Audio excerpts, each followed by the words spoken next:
ਸ਼੍ਰੀ ਅਕਾਲ ਤਖਤ ਸਾਹਿਬ ਵੱਲੋਂ ਤਰਖਾਈਆ ਕਰਾਰ ਦਿੱਤੇ ਗਏ ਸੁਖਬੀਰ ਸਿੰਘ ਬਾਦਲ ਉੱਤੇ ਨਾਰਾਇਣ ਸਿੰਘ ਚੋੜਾ ਵੱਲੋਂ ਹਮਲਾ ਕਰਨ ਦੀ ਕੋਸ਼ਿਸ਼ ਕੀਤੀ ਗਈ, ਜੋ ਕਿ ਨਾਕਾਮ ਰਹੀ। ਇਹ ਹਮਲਾ ਉਸ ਸਮੇਂ ਹੋਇਆ ਜਦੋਂ ਸੁਖਬੀਰ ਸਿੰਘ ਬਾਦਲ ਸ਼੍ਰੀ ਅਕਾਲ ਤਖਤ ਸਾਹਿਬ ਤੋਂ ਮਿਲੀ ਸਜ਼ਾ ਨੂੰ ਪੂਰਾ ਕਰਨ ਲਈ ਸ਼੍ਰੀ ਦਰਬਾਰ ਸਾਹਿਬ ਦੇ ਦਰਾਂ ਤੇ ਗਲ ਵਿੱਚ ਦੋਸ਼ੀ ਦੀ ਤਖਤੀ ਪਾਈ ਬੈਠੇ ਸਨ। ਜ਼ਿਕਰਯੋਗ ਹੈ ਕਿ ਸੁਖਬੀਰ ਸਿੰਘ ਬਾਦਲ ਨੂੰ ਸ਼੍ਰੀ ਅਕਾਲ ਤਖਤ ਸਾਹਿਬ ਵੱਲੋਂ ਸਿੱਖਾਂ ਦਾ ਦੋਸ਼ੀ ਐਲਾਨਿਆ ਗਿਆ ਹੈ। ਨਾਰਾਇਣ ਸਿੰਘ ਚੋੜਾ ਨੂੰ ਗ੍ਰਿਫਤਾਰ ਕਰ ਲਿਆ ਗਿਆ ਹੈ।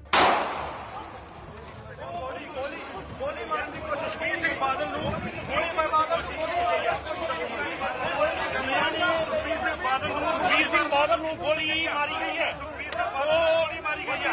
ਵੱਡੀ ਅਪਡੇਟ, ਵੱਡੀ ਖਬਰ ਜਿਹੜੀ ਤੁਹਾਡੇ ਨਾਲ ਸਾਂਝੀ ਕਰ ਰਹੇ ਹਾਂ। ਇਹਨਾਂ ਵੱਲੋਂ ਸੁਖਬੀਰ ਸਿੰਘ ਬਾਦਲ ਨੂੰ ਗੋਲੀ ਮਾਰਨ ਦੀ ਕੋਸ਼ਿਸ਼ ਕਿਉਂ ਮਾਰੀ ਹੈ ਜੀ? ਗੋਲੀ ਕਿਉਂ ਮਾਰੀ ਹੈ ਜੀ? ਕਿਉਂ ਮਾਰੀ ਹੈ ਜੀ? ਸਾਡੀ ਕਿਉਂ ਮਾਰੀ ਹੈ? ਕਿਉਂ ਮਾਰੀ ਹੈ? ਕਿਉਂ ਮਾਰੀ ਹੈ? ਗੋਲੀ ਮਾਰੀ ਕਿਉਂ ਮਾਰੀ ਹੈ? ਸੁਖਬੀਰ ਬਾਦਲ ਨੂੰ ਲਾਈਵ ਫਿੱਟ ਕਰੋ। ਕਿਉਂ ਮਾਰੀ ਹੈ ਜੀ? ਕਿਉਂ ਮਾਰੀ ਹੈ? ਸੁਖਬੀਰ ਸਿੰਘ ਬਾਦਲ ਨੂੰ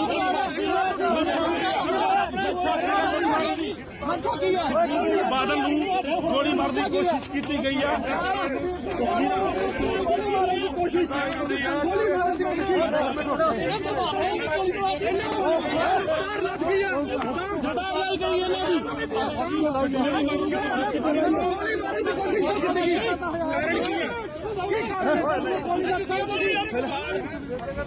देखो जी, साडा प्रॉपर सिक्योरिटी प्रबंध सी। ਇਹ ਜਿਹੜਾ ਬੰਦਾ ਸੀ ਹਾਂ ਪ੍ਰੋਪਰ ਨਿਗਾਹ ਰੱਖ ਰਹੇ ਸੀ। ਉਹ ਅੰਦਰ ਬਿਲਕੁਲ ਸਾਡੇ ਕੋਲ ਅਸੀਂ ਸੁਖਬੀਰ ਜੀ ਨੂੰ ਕਵਰ ਕੀਤਾ ਸੀ। ਸਾਡੇ ਕੋਲ ਸਾਡੇ ਕਮਿਸ਼ਨਰ ਸਾਹਿਬ ਵੱਲੋਂ ਸਵੇਰ ਦੀ ਬੜੀ ਸਖਤ ਹਦਾਇਤ ਸੀ। ਮੈਂ ਸਵੇਰ 7 ਵਜੇ ਦਾ ਐਡਵਾਂਸ ਹੋ ਗਿਆ ਆਇਆ ਸੀ ਇੱਥੇ। ਅਸੀਂ ਬਿਲਕੁਲ ਪ੍ਰੋਪਰ ਸਾਡੀ ਡਿਊਟੀ ਲੱਗੀ ਸੀ। ਇਸੇ ਕਰਕੇ ਹੀ ਮਹਾਰਾਜ ਨੇ ਬਚਾ ਕੀਤਾ। ਇਹ ਜੀ ਨਾਰਾਇਣ ਸਿੰਘ ਚੌੜਾ ਵਾ। ਇਹ ਕੱਲ ਵੀ ਇੱਥੇ ਫਿਰਦਾ ਸੀ, ਕੱਲ ਵੀ ਕਿੰਟੀ ਸਾਈ ਕਰਦਾ ਸੀ, ਅੱਜ ਵੀ ਐਸੀ। ਪਹਿਲਾਂ ਇਹ ਗੁਰੂ ਘਰ ਮੱਥਾ ਟੇਕ ਕੇ ਚਲ ਗਿਆ। ਇਹਦੇ ਨਾਲ ਇਹਦੇ ਕੋਲ ਗੋਲੀ ਸਿੱਧੀ ਤਾਂ ਨਹੀਂ ਚੱਲ ਸਕੀ ਕਿਉਂਕਿ ਸਾਡਾ ਬੰਦਾ ਜਿਹੜਾ ਉਹਦੇ ਨਾਲ ਤੇ ਚੜਿਆ ਸੀ, ਪਹਿਲਾਂ ਲੜ ਸੀ, ਪਿੱਛੇ ਬੰਦਾ ਸਾਡਾ ਲੱਗਾ ਸੀ ਨਾਲ। ਪਹਿਲਾਂ ਇਹ ਦਰਬਾਰ ਸਾਹਿਬ ਇੰਟਰ ਕੀਤਾ ਜੀ। ਇਹ ਨਹੀਂ ਕਹਿ ਸਕਦੇ। ਇਹ ਅੰਦਰ ਜਾ ਕੇ ਫਿਰ ਘੁੰਮ ਕੇ ਬਾਹਰ ਇਹਦੇ ਨਾਲ ਬੰਦਾ ਸਾਡਾ ਵਾਚ ਕਰਿਆ।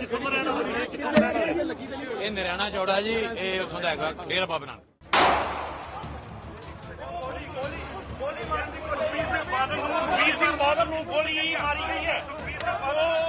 ਸ਼੍ਰੀ ਅਕਾਲ ਤਖਤ ਸਾਹਿਬ ਵੱਲੋਂ ਤਰਖਾਈਆ ਕਰਾਰ ਦਿੱਤੇ ਗਏ ਸੁਖਬੀਰ ਸਿੰਘ ਬਾਦਲ ਉੱਤੇ ਨਾਰਾਇਣ ਸਿੰਘ ਚੋੜਾ ਵੱਲੋਂ ਹਮਲਾ ਕਰਨ ਦੀ ਕੋਸ਼ਿਸ਼ ਕੀਤੀ ਗਈ, ਜੋ ਕਿ ਨਾਕਾਮ ਰਹੀ। ਇਹ ਹਮਲਾ ਉਸ ਸਮੇਂ ਹੋਇਆ ਜਦੋਂ ਸੁਖਬੀਰ ਸਿੰਘ ਬਾਦਲ ਸ਼੍ਰੀ ਅਕਾਲ ਤਖਤ ਸਾਹਿਬ ਤੋਂ ਮਿਲੀ ਸਜ਼ਾ ਨੂੰ ਪੂਰਾ ਕਰਨ ਲਈ ਸ਼੍ਰੀ ਦਰਬਾਰ ਸਾਹਿਬ ਦੇ ਦਰਾਂ ਤੇ ਗਲ ਵਿੱਚ ਦੋਸ਼ੀ ਦੀ ਤਖਤੀ ਪਾਈ ਬੈਠੇ ਸਨ। ਜ਼ਿਕਰਯੋਗ ਹੈ ਕਿ ਸੁਖਬੀਰ ਸਿੰਘ ਬਾਦਲ ਨੂੰ ਸ਼੍ਰੀ ਅਕਾਲ ਤਖਤ ਸਾਹਿਬ ਵੱਲੋਂ ਸਿੱਖਾਂ ਦਾ ਦੋਸ਼ੀ ਐਲਾਨਿਆ ਗਿਆ ਹੈ।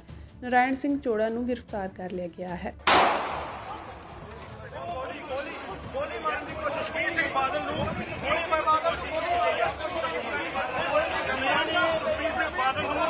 ਬਾਦਲ ਨੂੰ ਗੋਲੀ ਮਾਰੀ ਗਈ ਹੈ, ਗੋਲੀ ਮਾਰੀ ਗਈ ਹੈ।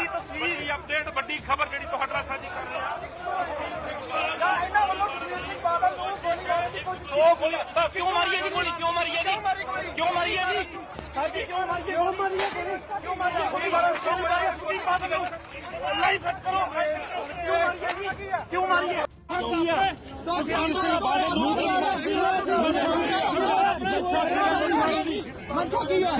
ਬਾਦਲ ਨੂੰ ਗੋਲੀ ਮਾਰਨ ਦੀ ਕੋਸ਼ਿਸ਼ ਕੀਤੀ ਗਈ ਹੈ।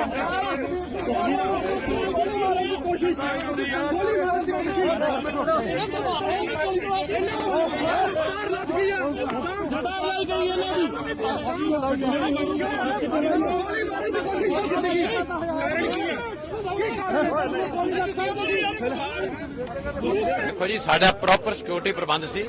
ਇਹ ਜਿਹੜਾ ਬੰਦਾ ਸੀ ਹਾਂ ਪ੍ਰੋਪਰ ਨਿਗਾਹ ਰੱਖ ਰਹੇ ਸੀ। ਉਹ ਅੰਦਰ ਬਿਲਕੁਲ ਸਾਡੇ ਕੋਲ ਅਸੀਂ ਸੁਖਬੀਰ ਜੀ ਨੂੰ ਕਵਰ ਕੀਤਾ ਸੀ।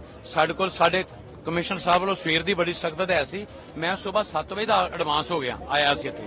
ਅਸੀਂ ਬਿਲਕੁਲ ਪ੍ਰੋਪਰ ਸਾਡੀ ਡਿਊਟੀ ਲੱਗੀ ਸੀ। ਇਸੇ ਕਰਕੇ ਹੀ ਮਹਾਰਾਜ ਨੇ ਬਚਾ ਕੀਤਾ। ਇਹ ਜੀ ਨਾਰਾਇਣ ਸਿੰਘ ਚੌੜਾ ਵਾ। ਇਹ ਕੱਲ ਵੀ ਇੱਥੇ ਫਿਰਦਾ ਸੀ, ਕੱਲ ਵੀ ਕਿੰਟੀ ਸਾਈ ਕਰਦਾ ਸੀ, ਅੱਜ ਵੀ ਐਸੀ। ਪਹਿਲਾਂ ਇਹ ਗੁਰੂ ਘਰ ਮੱਥਾ ਟੇਕ ਕੇ ਚਲ ਗਿਆ। ਇਹਦੇ ਨਾਲ ਇਹਦੇ ਕੋਲ ਗੋਲੀ ਸਿੱਧੀ ਤਾਂ ਨਹੀਂ ਚੱਲ ਸਕੀ ਕਿਉਂਕਿ ਸਾਡਾ ਬੰਦਾ ਜਿਹੜਾ ਉਹਦੇ ਨਾਲ ਤੇ ਚੜਿਆ ਸੀ, ਪਹਿਲਾਂ ਲੜ ਸੀ, ਪਿੱਛੇ ਬੰਦਾ ਸਾਡਾ ਲੱਗਾ ਸੀ ਨਾਲ। ਪਹਿਲਾਂ ਇਹ ਦਰਬਾਰ ਸਾਹਿਬ ਇੰਟਰ ਕੀਤਾ ਜੀ। ਇਹ ਨਹੀਂ ਕਹਿ ਸਕਦੇ। ਇਹ ਅੰਦਰ ਜਾ ਕੇ ਫਿਰ ਘੁੰਮ ਕੇ ਬਾਹਰ ਇਹਦੇ ਨਾਲ ਬੰਦਾ ਸਾਡਾ ਵਾਚ ਕਰਿਆ। ਇਹ ਨਾਰਾਇਣਾ ਚੌੜਾ ਜੀ, ਇਹ ਉੱਥੋਂ ਦਾ ਹੈਗਾ ਡੇਰਾ ਬਾਬਾ ਨਾਨਕ।